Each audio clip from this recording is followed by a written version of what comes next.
listening to the Innovation Forge, the #1 podcast on adaptive enrollment management, exploring the data, marketing, and strategy that fuels higher education. Here's your host, David Dysart. I wanted to welcome you to tonight's Gilded Build. This is the second in our series. The first one, we went over Ode, the ongoing adaptive delivery engine. Today, we'll be going over Rare, the related automation and relationship engine. Now, most teams either ignore related records in Slate, or they just use them to store stuff. But that's not what we're doing tonight. We're turning them into a full automation layer. And that's going to drive personalized communications from people, without those people actually having to lift a finger every day. This is tour guides, counselors, event staff, all sending messages that feel human because the system actually understands the relationship. We're building this live from scratch, which means it might break, and we'll try to fix it anyways. Let's see how related records take shape tonight. So we're going to do 3 different projects tonight. The first one is this tour guide autoresponder, which if you enjoy this, May 11th, I'll be doing a show and tell on this with Slate.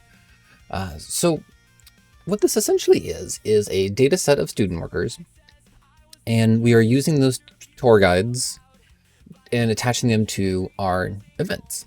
And then the data of the tour guide is going to populate content blocks, conditional logic. We'll have exports that compare those data points with the visitor to find those related pieces to talk about, or just information to talk to other folks about. We've already built the data set. I'm not going to do that on the live video. And we have our form built to add new records. So we're just going to do a new registration. Let's just go.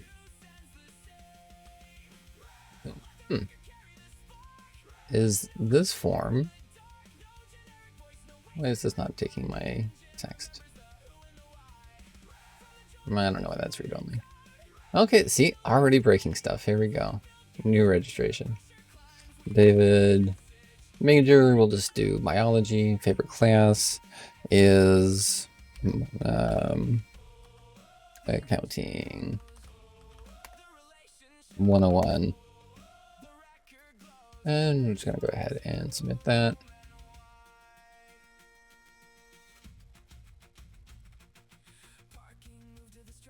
Yeah, that's fine.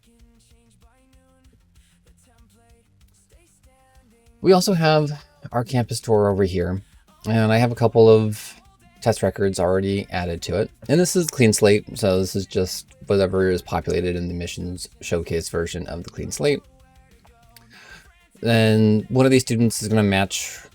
Actually, I don't know if let's edit this, make sure that these all have majors. So we're going to give David biology major, and we're going to give David a chemistry major. So when we do that logic, or chemistry, yeah, it'll show up for one, and then we'll get slightly different text for the other.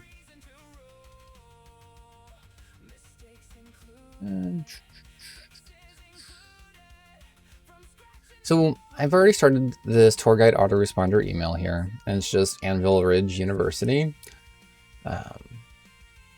So we're going to add some text here eventually, but let's start working on this recipient list. Now we have a couple options. I'm doing this in Deliver. You could do this as template communications, but if you're having this across multiple templates or multiple types, you might want to just have this as a Deliver that you can work with. But totally you're flying monkeys because it's your circus. So we'll just do, what's a good name for this? Or it might be. And then we can do a related, we can just do form responses. Because we're going to send one email to everyone who attends our campus tour, and to be coming from the tour guide that was associated with their event, which I should probably add here. So if you haven't used related records, so we're in our campus tour here, and we have our related records. You can do any data set that's in Slate. So this is org contacts, this is your users, we created that tour guide data set. So I'm just going to go Dysart. Is it Dysart High School? The things you find out. So this David Dysart is this tour guide over here. Actually, this is not. That's actually just the user. I probably should have made this beforehand so that the roles could run and give it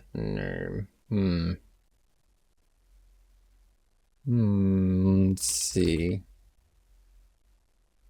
Yeah. Let's go ahead and refresh our test environment. I mean, a clean slate. And make sure this actually populates. And these aren't fully built out projects because this is a clean slate. And I figured we'd do stuff as we went, which is always an interesting life decision to make. If I don't have any rules writing the name into the record. So I am actually not going to be too sure how I'm going to get that related record in there.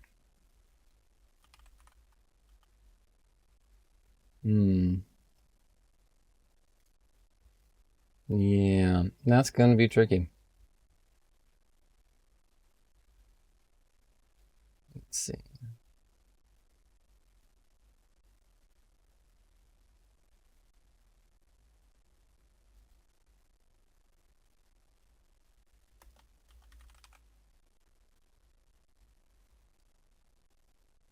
That might do it though.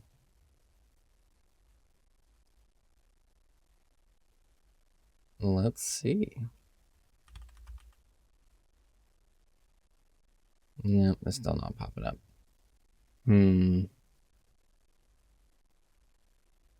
Interesting. It looks like we're getting it's tying through that. Maybe I just need to.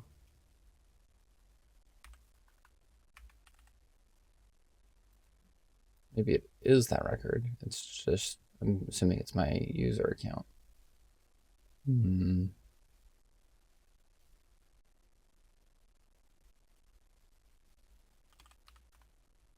Oh, there we go. It's probably just under the org context. So there we go. So we have our tour guide finally added 6 minutes into a video. That should have been in the first 45 seconds. So we have our tour guide associated with this event. And so that is kind of weird as you kind of get used to building the joins for this, but we'll go over that in probably relatively decent detail. But we do have to get going because I'm hoping this video is only going to be an hour long, but I feel like it's going to be longer than that. But I suppose we'll find out. Okay, so we have our recipient list here. And this is just form responses. So we can start tying this down to, let's go template. I think that was just, what kind of event was that? Yeah, just a campus tour. Slate University campus tour. And probably want to do status for the registration to be just attended. Be weird to say, hey, it was great talking to you about X, Y, and Z if they didn't come to the event. But you could also use this as a secondary drip campaign for the folks who weren't able to come. And said like, oh, I would have been your tour guide. Let me reach out if you ever need to like reschedule or whatever it could be that you might want to do. So I think we can do some joins here that go from form response to the person who is signing up for the form response. And application too. I don't know if we'll get into it, but there is some like application call to actions. Now,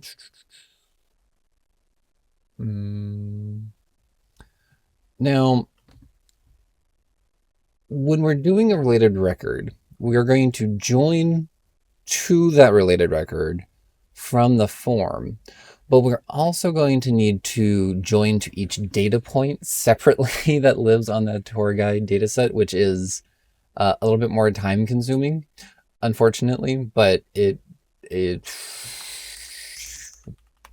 a one-time lift. So I think the lift is a little bit tedious, but you're really going to get a lot of power and flexibility with a project like this. So I think it's okay. But I guess you might not think so. And then there's 2 other related record projects on this recording, so you can choose from those as well. So related records, data set row. So we're getting to that tour guide that's on there. And then we're just going to add a filter. Now, you do have a few filters. That's not a lot. Like I said, you actually have to be joining to like the field values to get those things. But you can do data sets. So like I said, you had several options for the different types of data sets that could be added as a related record. So if you're doing other things on that event, which we'll talk about in a little bit, like parking instructions or check-in location, stuff like that, you do want to make sure that you're only pulling the tour guide and not like this event details. So we're going to do tour guide. Make that our base. I mean, if you're doing multiple tour guides, then you can start getting into like sorts and stuff like that, but or some kind of other functionality, another like marker to indicate. But I think we're fine with this for now. So we have just attendees to these events, and we also want to make sure that we're not sending this email if there just isn't a tour guide related record, because that's not going to be great. So we can just say exists tour guide. Yeah, I mean, we could say related record. Try to be as clear as possible with these things. And we can just say name. So we have our related records tour guide. I think I might have turned off cursor tracking on this on my live streams because I was doing it inside the funnel, and I don't remember how to turn cursor tracking back on. But I'm sorry, you probably can't see my cursor while I do this, but that's okay. We'll get through this together. Life needs a little perseverance. Okay, so there is no one marked as attended, so we're going to go ahead and launch check-in and say both of these folks came. Then we can conclude the event. Oop, as I hit cancel. So we're going to pop back over here. So now we should have 2 records. So we're going to need things like email for the person. Let's see, preferred. I'm assuming we have that. We have 2 preferreds. Interesting. Let's go academic interest. Oh, I think it's called major. And that's, yeah. And I think that's probably all we're going to have time for on there. And now, so we do have to do like individual, like there isn't necessarily like when you do these exports. So I'm just going to pull into this tour guide here. So there's not like, so you could have 20 fields here, but you don't have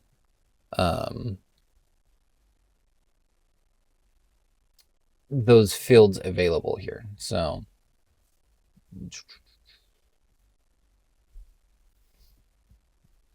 let's do a join field value.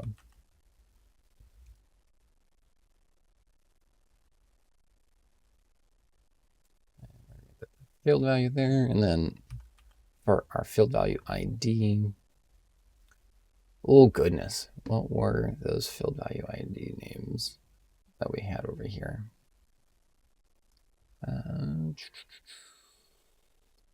Tour guide major. That makes sense. I probably could have remembered that if I thought about it for a minute, but I didn't because we are live. So we can just say this is a tour guide field major.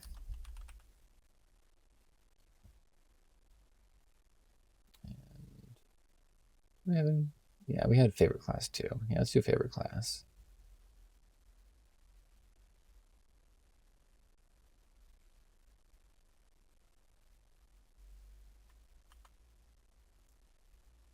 So now we can pull these data points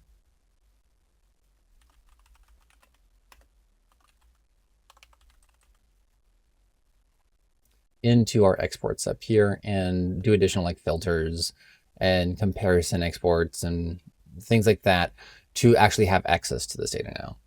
And we can do name too. Yeah, it's fine. We're not going to get that detailed right now. So we're going to, and now each one of, so we have our main,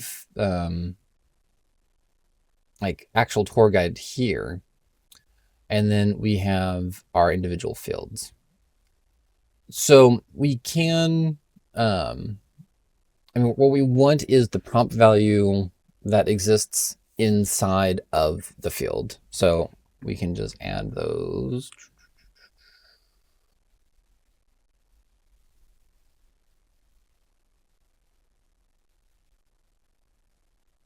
There we go.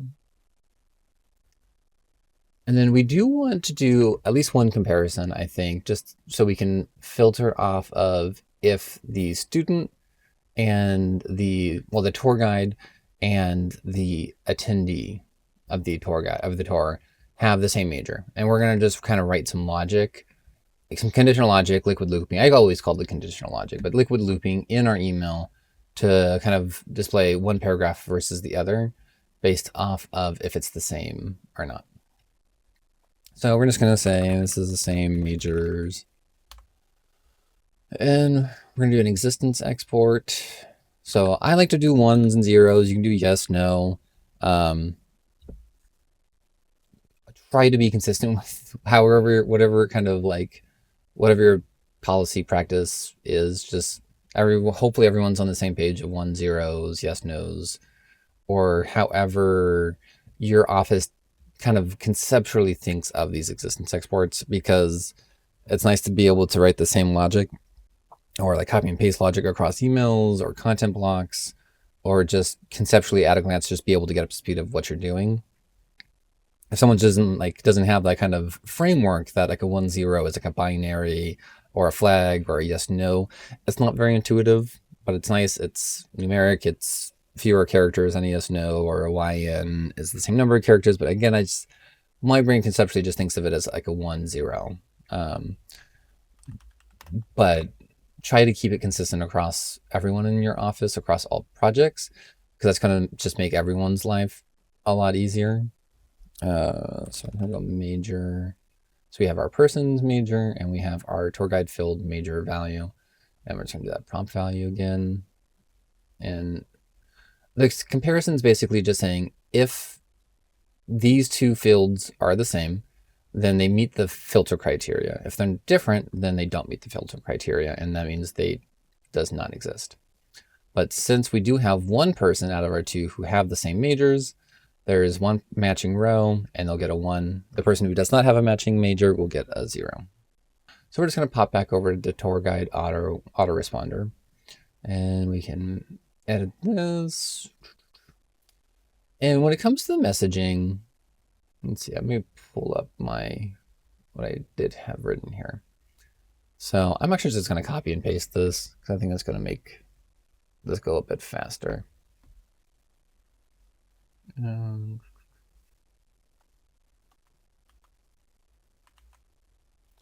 we'll do the logic in a second.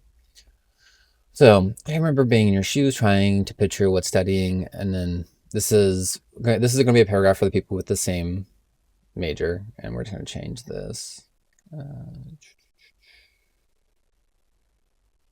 Major. Basically just like yes, it's a major, amazing opportunity. I don't think we're going to do the coalesce today too. We're so full tonight. And then the second paragraph is going to be for people who don't have the same major. So even though I'm majoring in my major, I get to collaborate with people in your major all the time, one of the best things about Stevens is how connected everything is. So we can just kind of write some logic here. And we're just going to do an if statement. So if that same major equals 1. Equals 1. So, and I'm going to kind of cheat this a little bit, because if this paragraph is not true, then I want to show this paragraph. And I could write two if statements, like if the same major is yes or 1, show this, end my logic, and then if same major is not 1, then show this. But we can also just write a little else statement. And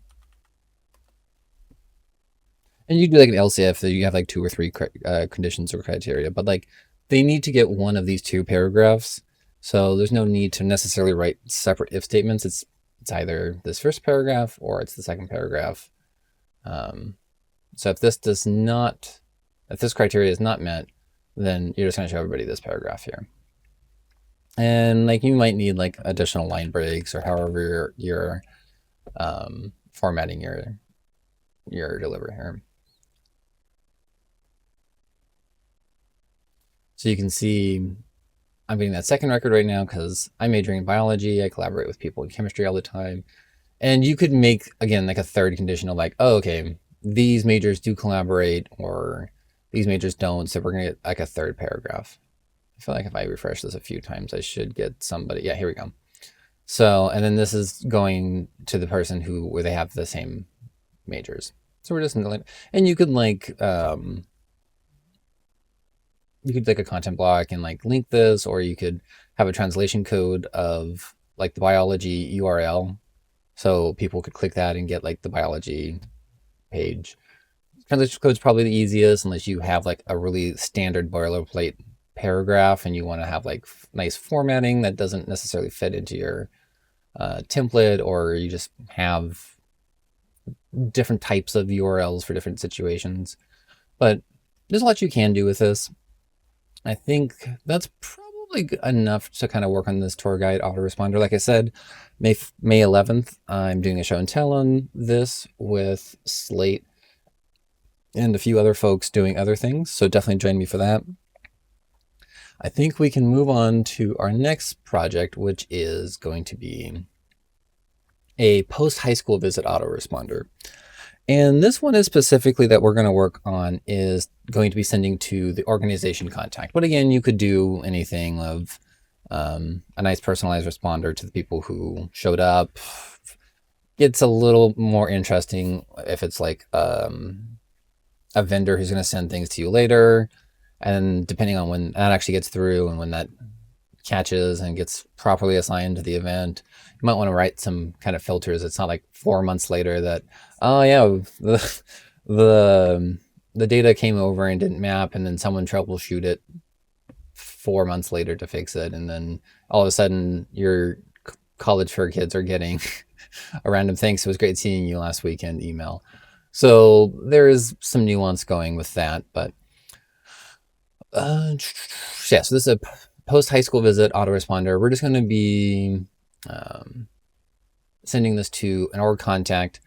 I'm going to add like 2 layers to make sure like you're not, like the wrong org contact isn't being added, or like an org contact for a different organization is being added, or if the organization that was originally added to the event was incorrect, you're not sending it essentially with the wrong data kind of being piped into your email.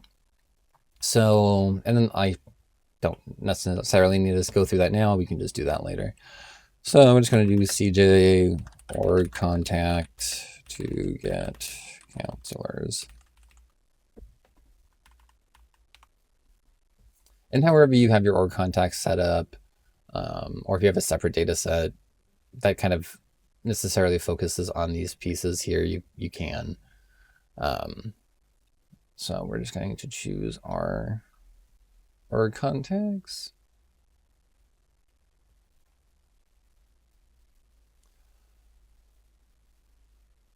And we're doing org contacts because I mean, there's probably something to be said that you could do it off of the event itself, but I just found this, I think, a little bit more intuitive and a little bit easier to do. So we are going to do a couple of joins here. We're doing it down here in the join area first. So we're going to do a form by related record and a form by location record. So actually, let's just join the organizations first. So this is going to be the organization that the org contact is associated with. Orgs, for folks who might be a little bit newer to Slate or not on this side of it, the organizations is essentially your school data set that is ideally when you're doing an event at a school, like a high school visit, college fair, whatever it is, it's being tied to an organization. That way you can have like a nice dashboard knowing how many times you visited an organization, or like event travel, especially if you're doing like a quorum score or something like that. That's really nice, helpful context to have. But yeah, best practice, tie your events to an organization or location as is possible. And if you have like old organizations, update to organizations. I feel like there was just a conversation about that happening recently on the Facebook page about the College Board, or is that free versus updated and all those things. But so now we're going to do another join here, and we're just going to do form by related record. And I haven't done, like, I did this like 6 months ago. Yeah, 5 months ago, 6 months ago. So let's see how much of this I remember off the top of my head here. So we're going to just join form related record.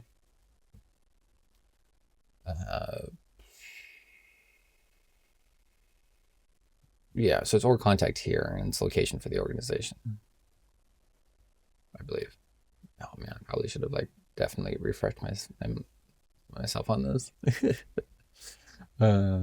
So we're gonna do that, and we do want the most recent. So we're just going to sort by the start date time, and we're gonna change that to descending.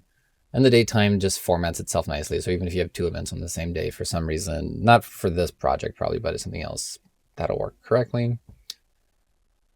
And we're gonna save. Now, if for some reason someone put the wrong related record, or someone put, like, maybe there's this person worked at two different schools, and like, oh, I just clicked the first one I saw, and all of a sudden it's got like the other person's like old school as I touched my microphone twice. There's a lot of issues I think that can come up. So we want to make sure that it's the right related record at the right organization that are both being like for that event. So we're going to do another join here, and this one will just be form by location record, and we can do our join.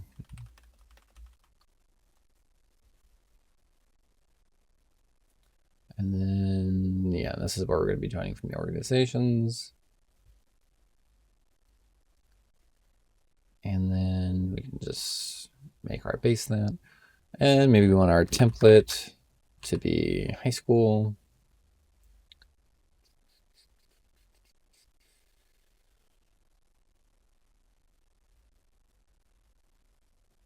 So many templates. If only. What is it? What do they call this? School visits. Okay. If only they had my third project up tonight, which was a way to streamline our templates and folders with related records to categorize schools and template communication details. So we only want this for like old events. So we can just do a start date is less than today. But maybe you probably don't want this to be, you only want this email to start going out to like recent schools, because you don't want it to be like sending a 3-year-old email. So maybe we're just going to do greater than or equal to, let's see, 4, 26. because maybe only the last 5 days or so we've been doing this. So we're gonna do that. And then we're also gonna just grab the user of that form by location record. And this assumes that whoever's doing the recruitment travel is just the user one of your event. If that's not the case, you could do related records, you could do user two, however you're kind of like associating your staff to an event, which again, I would recommend that there is some kind of association there.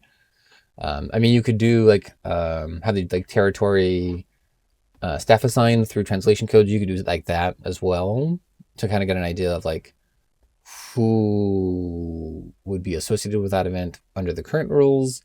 But yeah, I think you would definitely want to associate your events to your staff in some capacity. I feel like it just seems like that would be best practice, but I'm like, I don't know. Is there a time in which you wouldn't necessarily want that? I think so. And we're also just gonna like make these filters obvious up here too, because we only want events that are gonna be following into our kind of established criteria. So we'll just do a school visit again.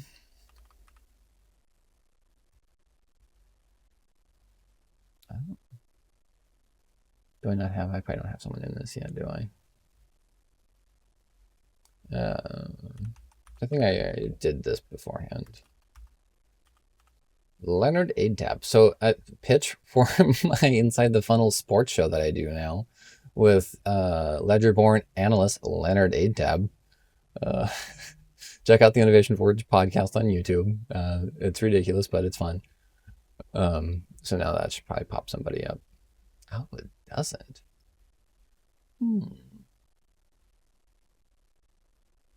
Did I not? Yeah. Part of Slate University. Oh, is this not at Slate University? Ah, it's not.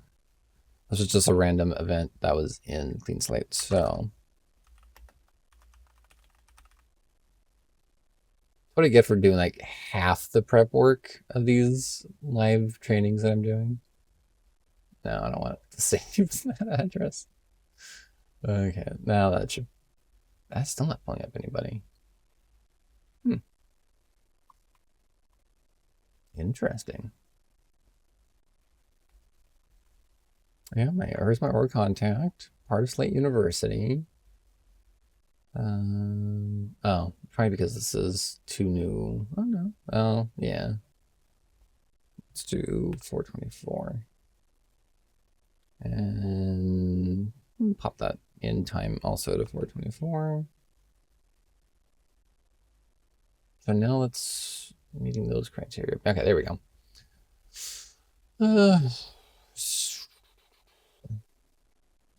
I mean, it is duplicative to have it in both sections here because we're already writing filters off of that form by location. So the other filters are essentially being inherited, but so we're not going to spend more time on that right now. But maybe we only want to email this to active org contacts. And then I think that there's definitely something to be said if like they don't have a name, I think. And if they don't have a name, they're probably not getting added as an org contact, but so we're just going to do a name for our org contact. It'd be like, just do name, or we do first name, and just do first name though. Because again, we're going to assume that, is there no, does Leonard have our first name? Is it just going to be name? It probably is just going to be name. Because I probably didn't actually add to the form to create the record first name.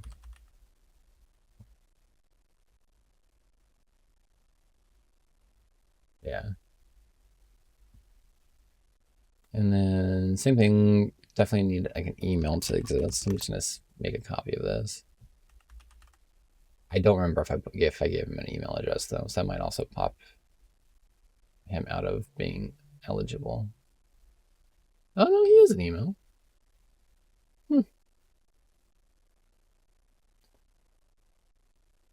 I might not have just type that into the record. I might have created a field for it.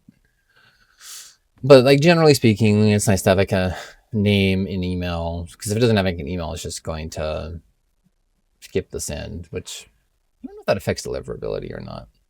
Like that's just such a vague thing. So when we do our post high school visit autoresponder, we definitely want it to have some flavor from the counselor themselves. So maybe like the introductory paragraph is a content block, and that gives them to kind of have their own little custom introduction that establishes their voice, their tone, their relationship. And you could also add some of the stuff to the actual org contact as well. Like, hey, it was great talking to you about your new home. Or, I mean, you can really get really granular with how you're building these kinds of relationship emails. But I think at least having like a in counselor voice intro paragraph, I think would be really important. I don't think we're gonna like go through. I think I didn't even pull up content blocks to like make the content blocks, but we'll just kind of do a content block for the folks who don't know about them. Is essentially like a library of content that you're building. And that will be a Gilded Build, is all about content blocks and translation codes, but I need to work on that.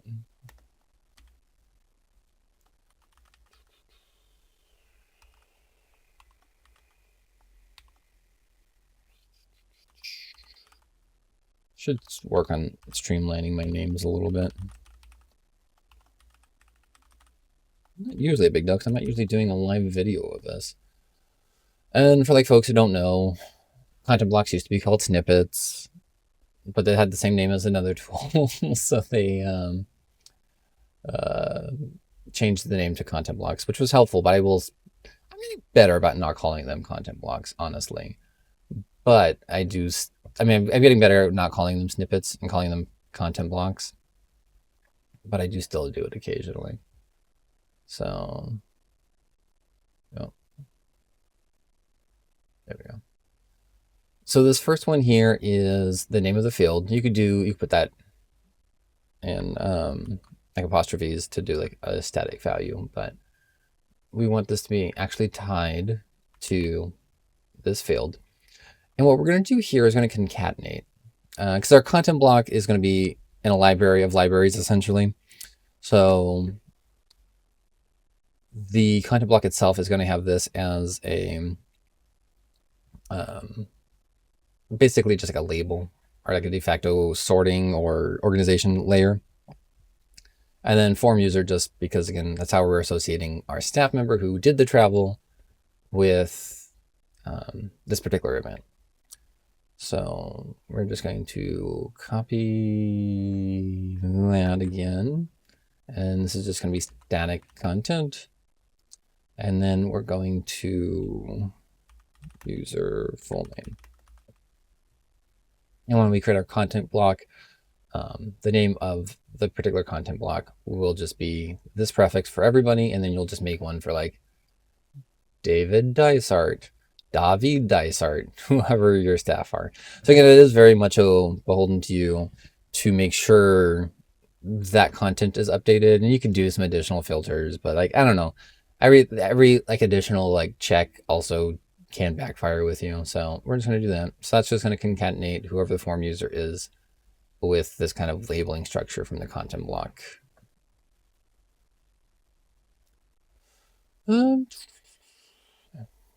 But we can just do org contact name, email,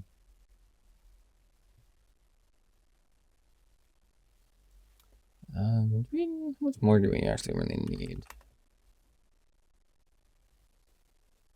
I didn't do title. Yeah, I don't think we really need to do much on the actual email build of this, especially since I think we've gone through about 40 minutes of our hopefully less than 1 hour training, and the next step is definitely the most complicated build. So yeah, I think we're fine here. So this essentially, though, will give you the ability to, yeah, that's fine, we'll put this in here. Hi.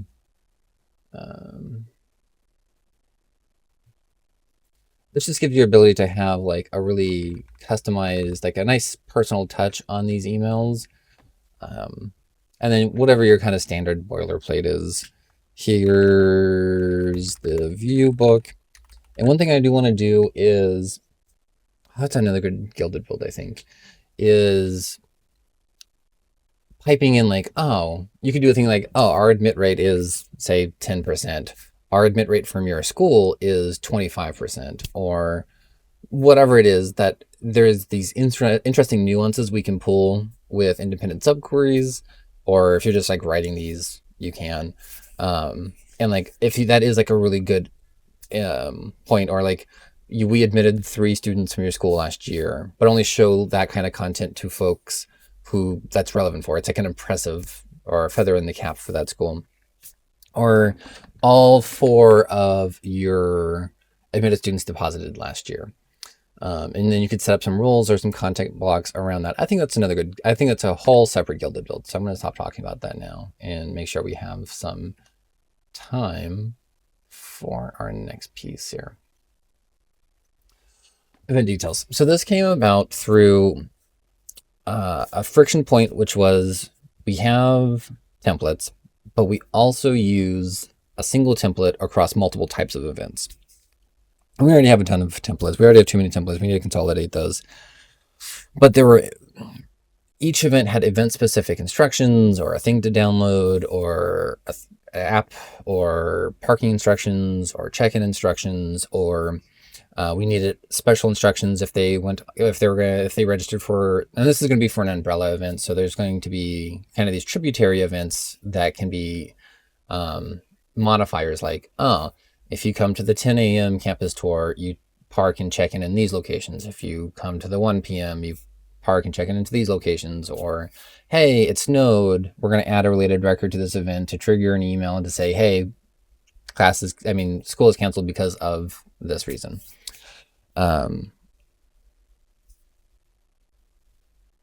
So these tributary events have these nuanced information that we need to communicate in the umbrella event template communications.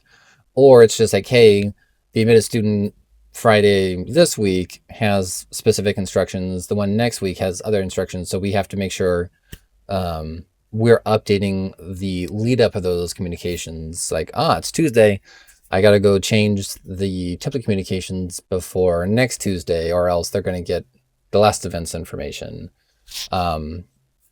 And that was just a really untenable situation to have, both on bandwidth and also just could run into issues. And it was a very fragile system, and it was a very manual system. So to solve those differing communications across the same template, and to also help automate, so instead of having like a template like, oh, okay, this is a park in parking lot A, check in at building 3. So that has its own template because it has its own communications on where to park and where to check in. But then we have 7 other templates that also do all the different matching criteria of where we're having students park and where we're having students check in at. So that then brings all of those different templates into a single template, because one of your events can be just have those related records to control those instructions. So we built another data set here. It's just called event details, and very simple form here. What kind of data set, like record is this? Is it a check-in instructions? Is it parking instructions? Is it like an update, like a snow, campus closure, parking, road construction, whatever it might be? There's a parade on these days. And then the name itself is just going to be kind of a description as to what it is. So we're going to say check-in parking structure. Yeah, we can just call that structure probably. And then just add that. Do I add that? Is that something to do in the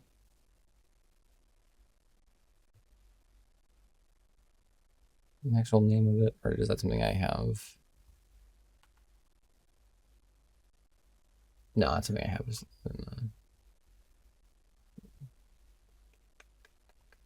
I didn't replicate the rules though in the clean slate.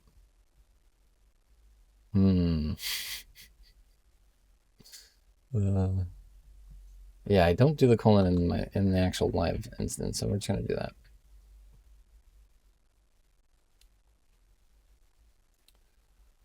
And then maybe for check-in, it's admissions.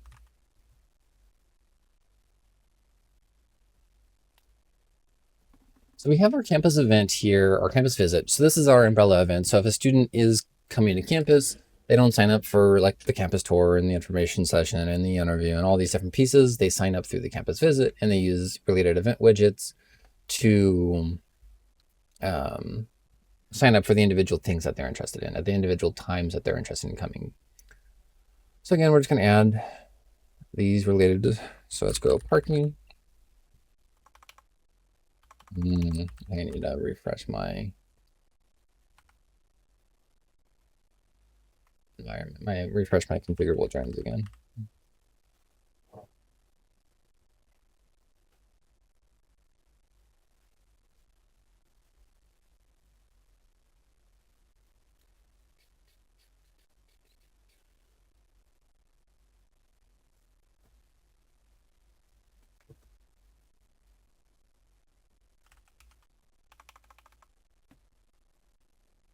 Probably also it might be just because I don't have the, again, I didn't build the rule to write the name of it based off of these two fields. Okay,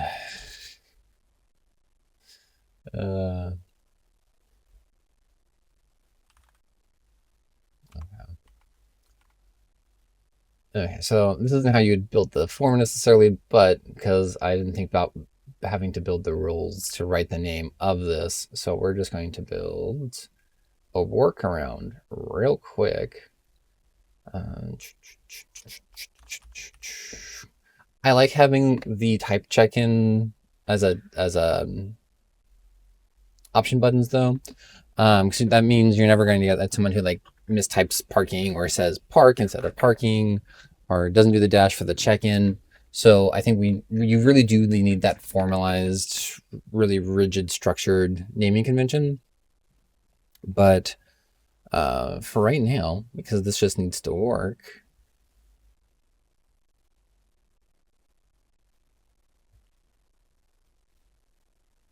this just needs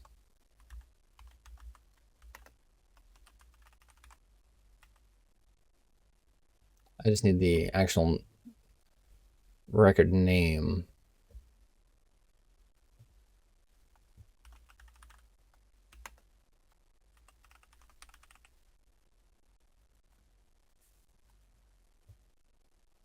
And maybe we do another one.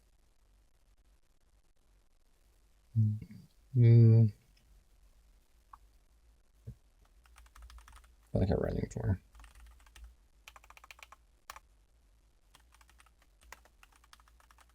I don't think we're not. There's no way we're gonna have time to, I think, get into that aspect of this project, but so at least we now have those records created and they have a name, so we can do check-in, admissions, and parking. Actually, no, I'm not. Actually, I don't know why I'm doing it in this one for. I need this to be in the tributary event, so we're gonna cancel layout. So maybe the information session is what sets the check-in and parking. So if you have 3 different information sessions throughout the day, and depending on which one they're signing up for, those times might have like a default, or those times might have like, oh, we kind of rotate through that. So it could be whatever it is for that particular day. So when you're creating the events, you're just going to be adding the related records in there. And if there is a default of like, oh, okay, we always want them to have the same park-in or checking. And then if we add related records, then that needs to be updated. We'll have that kind of default functionality as well. You would just add a content block for those default, or you would have that the name of those defaults be like check-in for admissions and parking in the structure. So the umbrella event is probably where you're going to have all of your communications though. So we're going to go into the actual template here, and we're going to get into the edit mailing. So we're going to add conditions, and I will say, so the process to figure out how to do these was interesting, but now that I've done it a few times, it's definitely not as bad, but it's a little weird. So if you're not very comfortable with configurable joins, it is a little weird. Like full disclosure, that is kind of a thing. So we're just going to join to person. If this was an application scoped event, you would join to application first. And you're going to want this person scope. You could probably also do form now. Is there a reason why I didn't do forms? I'm just going to do check-in. I think I'll probably do just check-in. I won't do parking. And then if you have additional instructions from like parking to check-in, you can just build that as well. So we're just going to coalesce this. And if our check-in is just by default,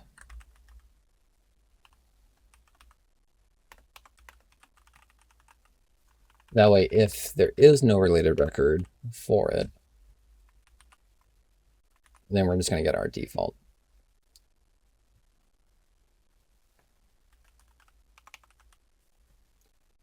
So we're going to join to the form. Okay, I think we might be back. I think, possibly. Okay, sorry about that, folks. So we're going to be joining to our form. And then we do need to also then get those tributary events that are going to have the related records that we want to inform check-in and parking and things like that.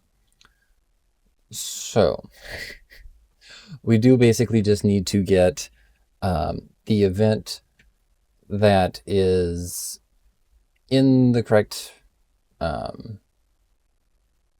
template that is going to be whatever it is that you're, so in this case, it's going to be the information session that we're putting those check-in instructions in. But if you're adding things like a running tour, then you need a separate join to the specific event to get those related records. So we're just going to be doing that check-in and parking piece tonight though. So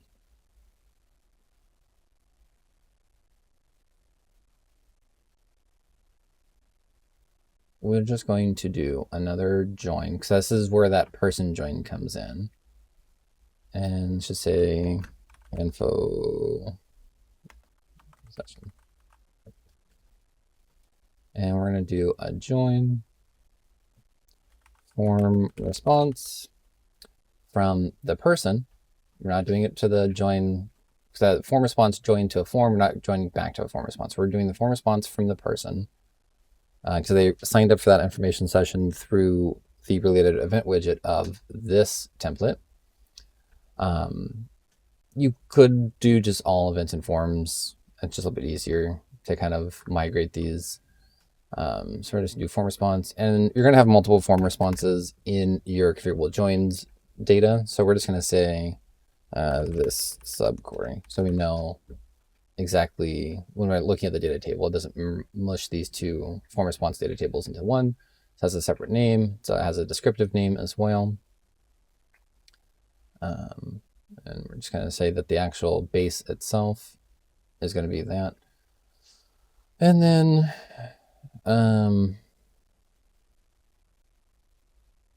yeah, we're going to just do another join to the form from, so we do have this separated up here, so we're going to do join, and we're going to name this one as well, this subquery.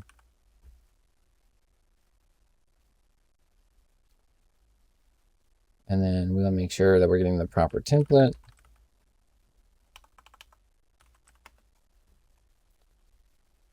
The subquery, and it's information session. Oop.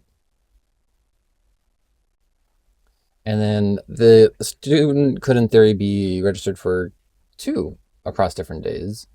So we want to make sure that we're also doing a comparison to make sure that the dates of these 2 events are the same. So we're going to say campus visit equals info session.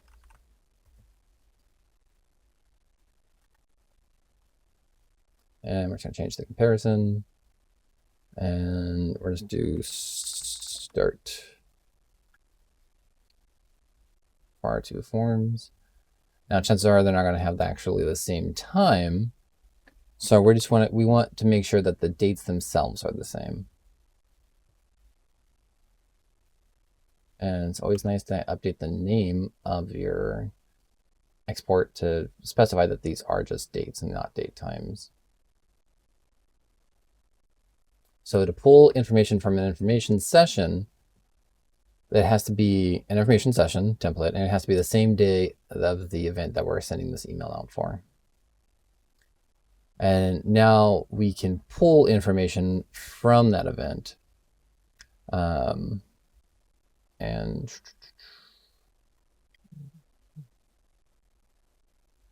we could run a sort on that, though.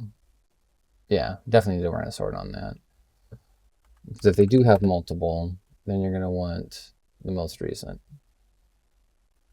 So if they're signing up for like 2 in the future, that could definitely get a little weird. But you're having the filter for the same day, so it's going to pull the one that is relevant. But it's still nice to have the filter, the sort, though. So let's be the closest one with it being ascending.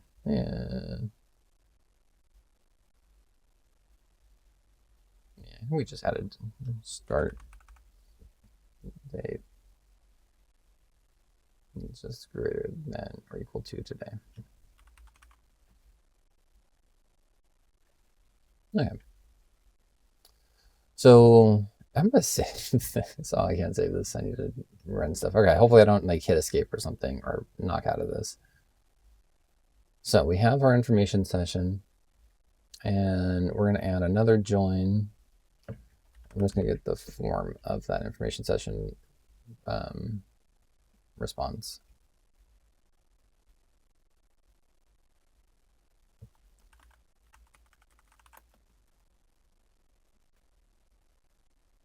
This is a form response, so we'll just name that.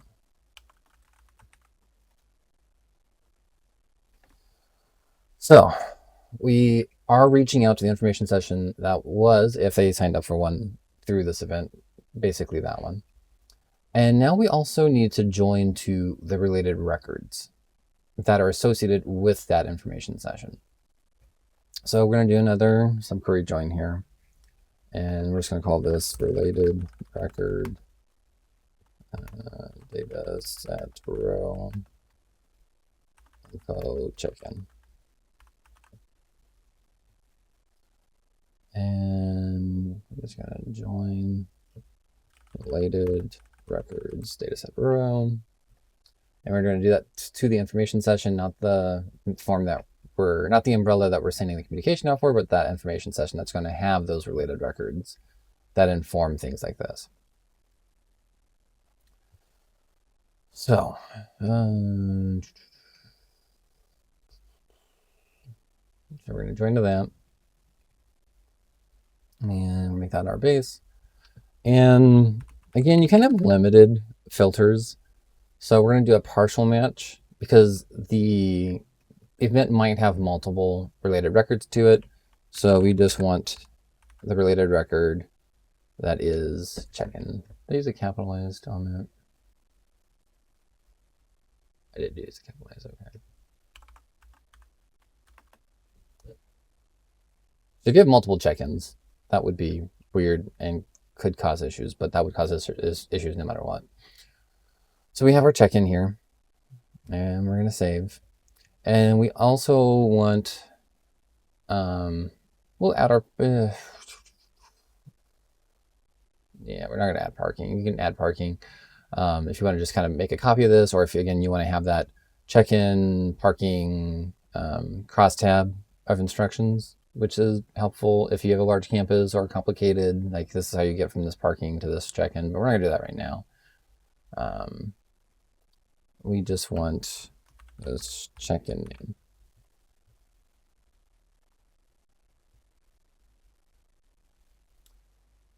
Okay.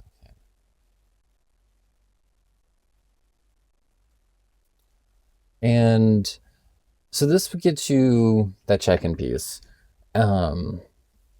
If you want to, so maybe you were doing a running tour, you could have a separate deliver that's sending like the waiver and those kind of further instructions. You could do those kinds of pieces here as well. And let's just give this what the content block name is going to expect. Because again, labeling, categorizing your calls into the content block are going to be very helpful if you do a lot of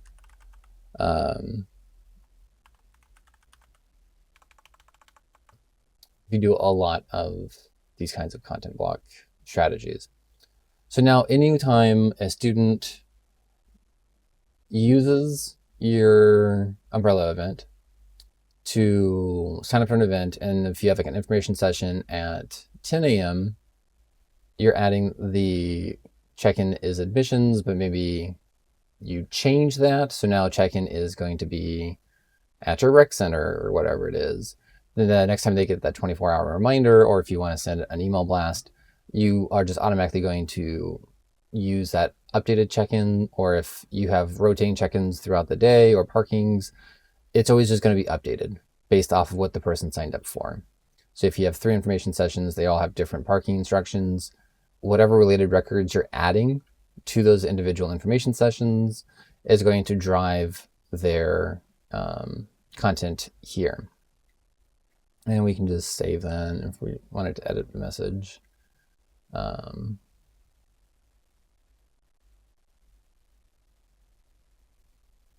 We could just say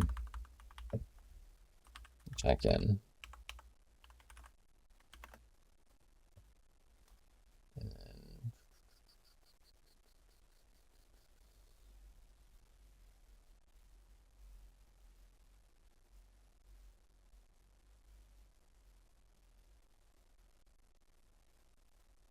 what do they call that field? There we go. So I wouldn't really need the check-in. But you could also have this driving a content block with instructions, which realistically is probably what you're going to do.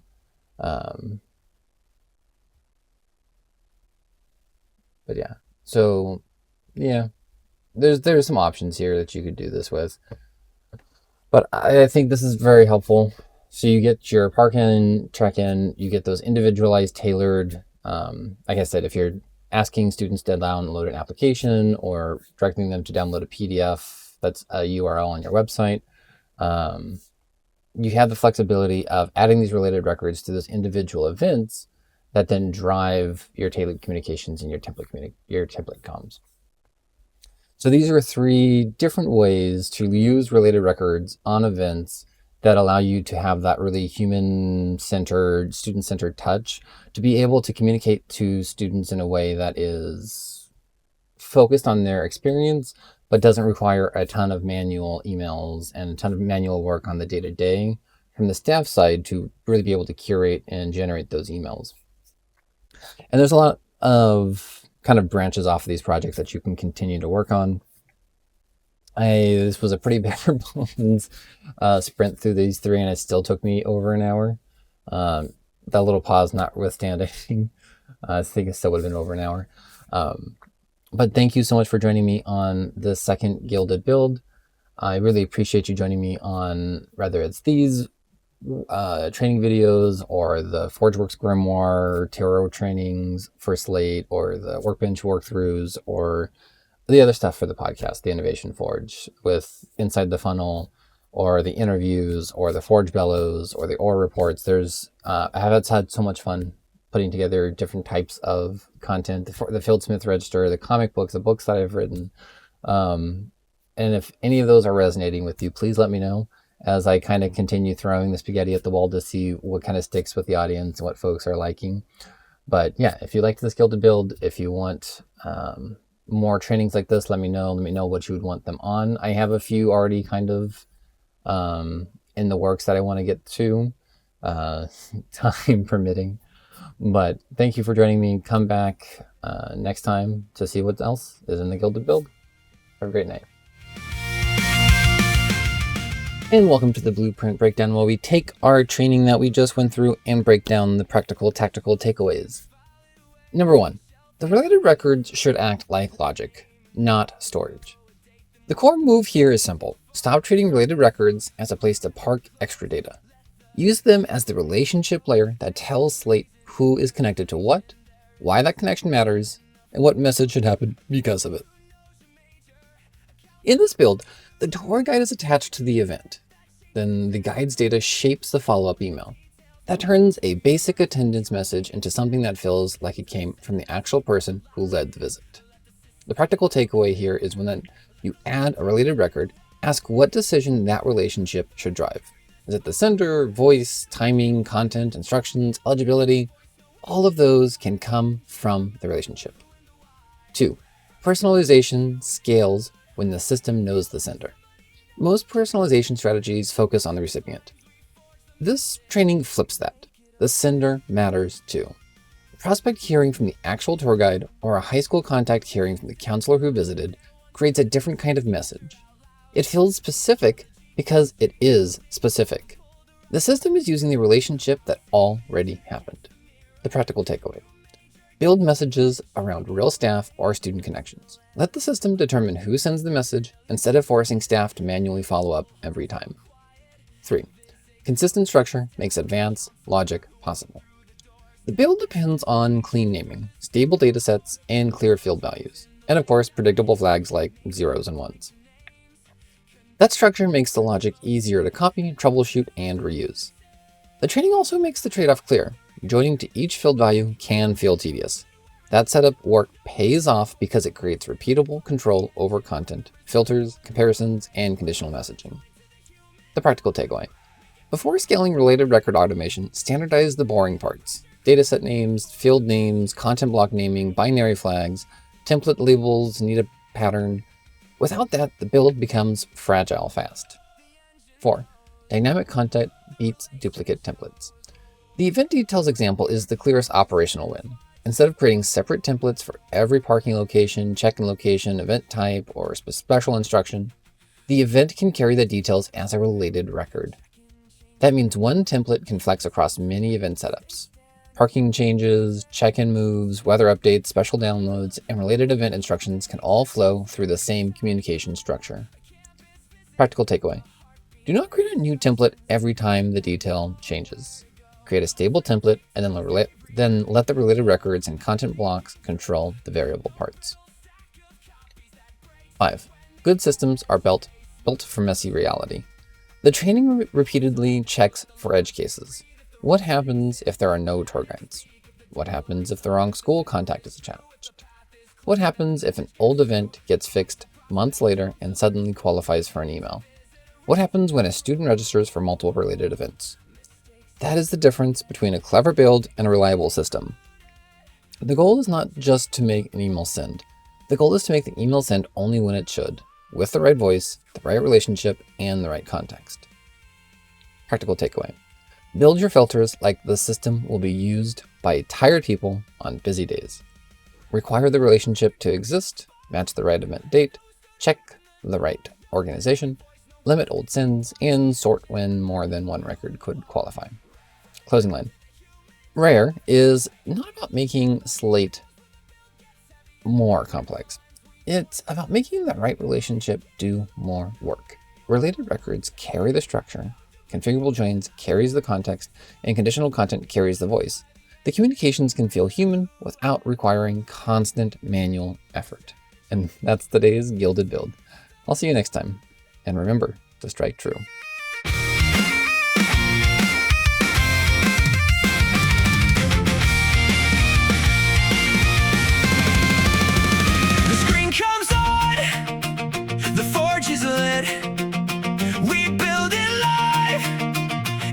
It bend.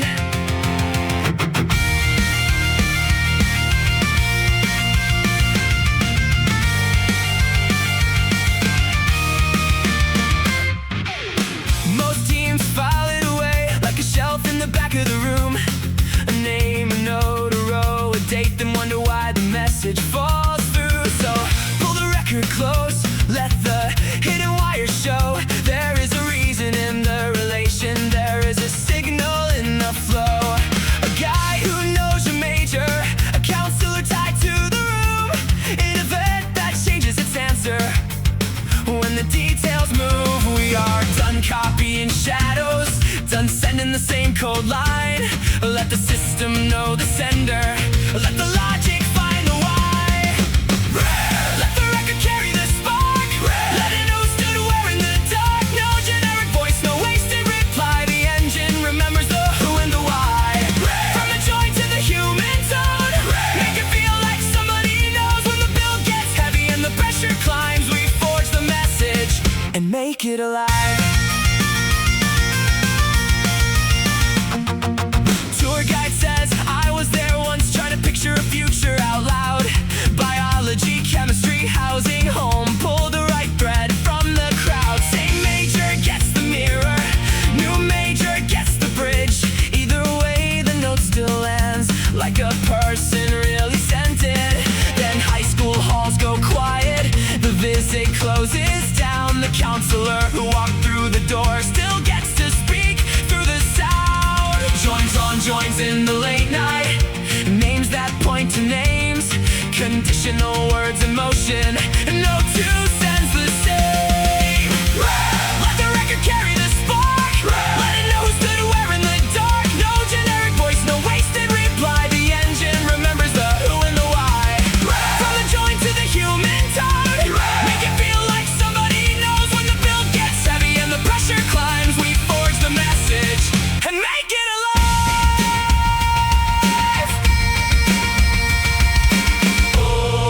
The engine knows, the relation shows, the record glows. Who sends what to whom and why.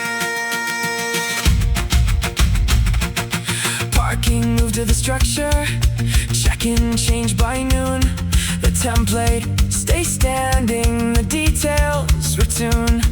Umbrella over the whole day. Tributary times below. A campus visit with a heartbeat and instructions that know where to go. No frantic Tuesday rewrite. No old event leaking through.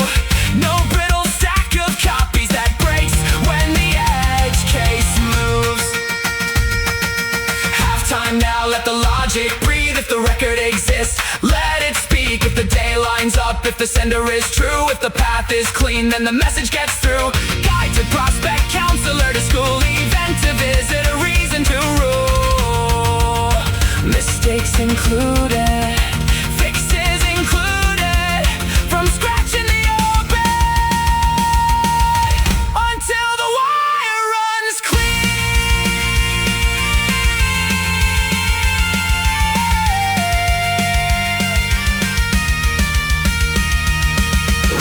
Let the record carry the spark.